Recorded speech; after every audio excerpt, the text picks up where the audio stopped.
I cheated. So what? Nobody's perfect. But somehow I'm the one to blame. And if you think that's the whole story, you're wrong. This is where it really begins. I remember the exact sound the restaurant made the night Ryan got down on one knee. The hush that fell over the tables, the faint clink of wine glasses being set down, the low hum of a song playing in the background. For one terrifying second, I couldn't breathe. His eyes, steady and hopeful, locked on mine, the diamond ring catching the candlelight like a flame. "Emily," he whispered, "will you marry me?" For 3 years, Ryan had been my everything, my comfort, my laughter, my safe place in a world that often felt too sharp. He wasn't just my boyfriend, he was the man I had built my dreams around. And so I said yes, with tears in my eyes and a trembling smile. The applause of strangers swelled around us. He kissed me, and in that moment, I believed we were untouchable. But even as his arms wrapped around me, I saw something flicker in his expression, a shadow I couldn't name. Marriage was supposed to make us stronger. For the first few months, it felt like it did. We moved into a cozy apartment downtown, decorated with plants I swore I'd keep alive but forgot to water, and late nights filled with laughter and whispered promises of forever. But sometimes when I looked up from the couch, I'd find Ryan watching me in silence. His gaze wasn't tender. It was searching, probing, like he was looking for cracks I didn't know existed. The first time he asked me about my fantasies, I laughed it off. I told him that yes, in the past, before him, I sometimes got bored. Sometimes I wanted a spark, a thrill. But those were mistakes. He was my choice, my only choice. His lips curled into a smile, but it didn't reach his eyes. On our wedding night, as I drifted into sleep, Ryan held me too tightly. Not in love, not in protection, but in possession. I didn't know it then, but the vows we exchanged that day were already carrying a silent fracture. And one day soon, that fracture would split wide open. And when it did, it would take everything with it. It didn't happen all at once. At first, it was little things. Ryan stayed later at work, came home with excuses. When he was home, his silences grew longer, his smiles rarer. He started watching my every move, asking where I had been, who I had spoken to, as though love had transformed into interrogation. The accusations started small. "Why are you texting so much?" Then sharper. "Do you miss it?" The attention, the thrill. I'd cry, deny, swear that my past flirtations were over, that he was enough.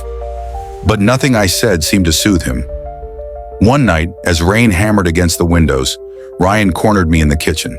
His eyes burned with something I'd never seen before. Not anger, not sadness, but calculation. "You think I didn't know?" His voice was low, almost calm, and that terrified me more than shouting would have. "You think I didn't notice the way you look at other men? The way they look at you?" I froze, clutching the counter behind me. "Ryan, please. That was before you. Before us. I chose you. I married you." His jaw tightened, his hand clenching into a fist before he slammed it against the wall just inches from my face. For the first time since I'd met him, I wondered if I really knew the man I loved. In the darkness of our bedroom that night, as his breathing grew slow and steady beside me, my eyes stayed open. A single thought pulsed in my mind, chilling me more than the storm outside. What if Ryan wasn't angry because of what I had done? What if he had been waiting for the moment to punish me all along? When I first saw the 2 pink lines, my hands trembled so violently I almost dropped the test. For a moment, the world around me blurred. I was pregnant. A flood of hope surged through me. Maybe this was it. Maybe this was the miracle that could heal us. A child. Our child. When I told Ryan, his expression flickered. Surprise, disbelief, then something softer. His arms wrapped around me, his lips pressed against my hair.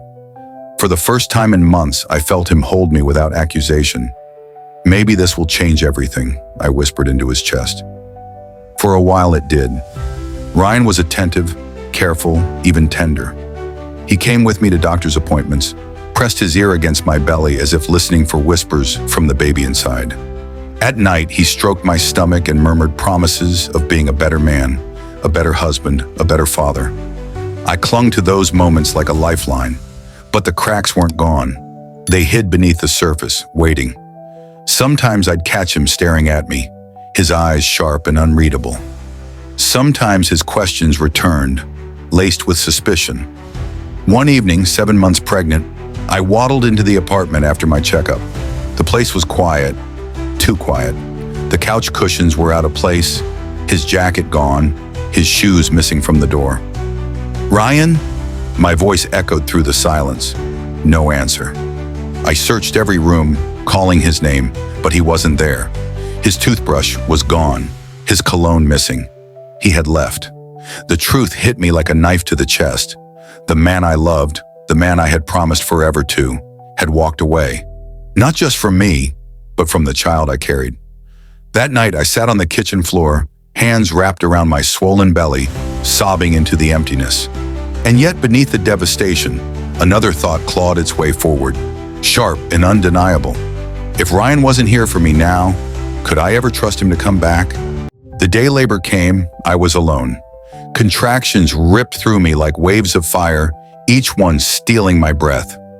My screams echoed through the empty apartment as I clutched my belly and fumbled for my car keys. I drove myself to the hospital, one hand on the wheel, the other clutching my stomach, sweat blurring my vision.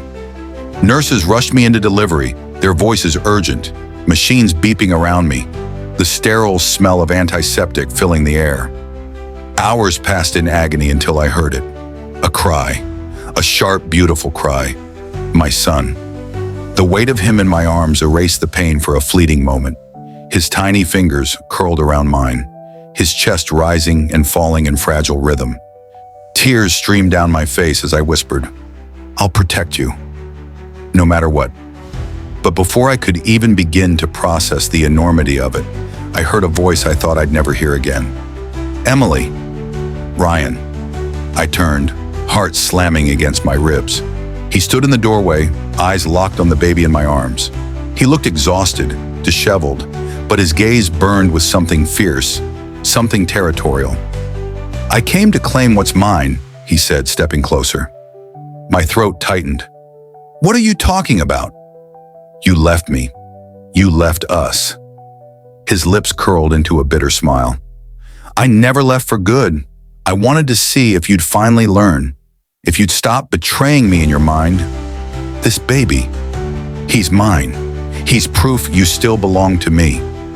I froze because he didn't know. He didn't know the truth. The truth that when Ryan walked out months ago, I had called someone else, the real father, and he was already on his way to sign the birth certificate. The room spun. My son stirred in my arms. Ryan's claim rang through the sterile walls, sharp and dangerous. And all I could think was, what happens when he finds out the truth? The moment was a storm, silent but electric.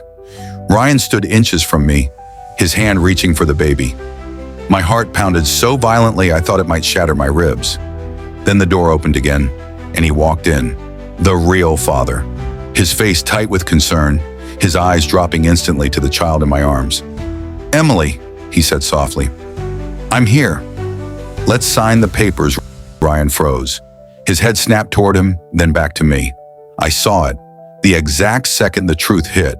His face drained of color, his jaw slackened. "You!" His voice cracked. "He's not mine." The silence that followed was deafening. Ryan staggered back, hands trembling, his eyes glassy as though the air had been sucked out of his lungs. For months he had punished me for sins I had already confessed, haunted me with suspicion, and left me in pieces. And now the final blow came not from me, but from the truth itself. He didn't yell, he didn't rage, he just broke. The man who once held me like I was his world now stood hollow, devastated.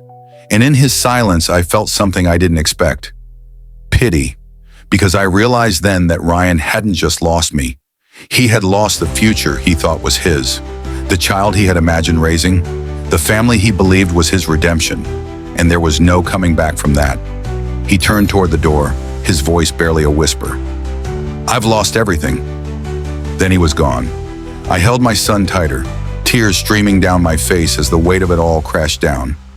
Please tell me in the comments section, am I truly at fault?